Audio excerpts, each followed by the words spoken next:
Thank you for joining us this Friday the 13th of May. I'm Sophia, a market analyst with Bell Direct.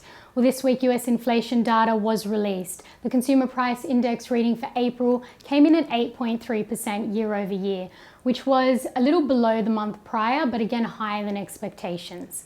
This saw sentiment deteriorate during the trading session, with the S&P 500 closing 1.6% lower.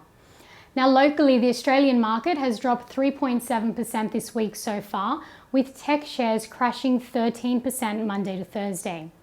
Leading the tech losses was BNPL giant Block SQ2, down a massive 30% this week. Block is the owner of Afterpay, and at the time of recording, its share price is at $99.90, nearing its 52-week low of $99.45. The price fall follows a sell-off in the company's New York listed stock, and tech has dropped the most of the S&P 500 industry sectors this week, partly sparked by the fall in the Bitcoin price.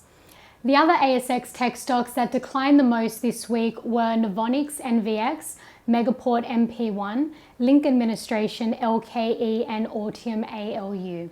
So what's happened? Well, tech stocks are highly sensitive to interest rates, and the decline we've seen in the tech sector is its negative reaction to rising global interest rates. Interestingly, Macquarie say that the valuations on tech stocks are still quite expensive and believe there could be a further 25% downside for the sector. This is based on the broker's enterprise value over sales measuring tool. However, you may also like to consider the information technology stocks Bell Potter currently have a buy rating on. These include Altium, Life360, Adacel Technologies, EnviroSuite, Infomedia, Nitro Software, and Technology One. And Bell Potter's price targets are on your screens now. Moving on, the best performing stock this week was PolyNovo PNV, following news of insider buying. Its price has risen 27%. Other stocks that have fought against the market turmoil were TPG Telecom, IPH, and Domino's Pizza, DMP.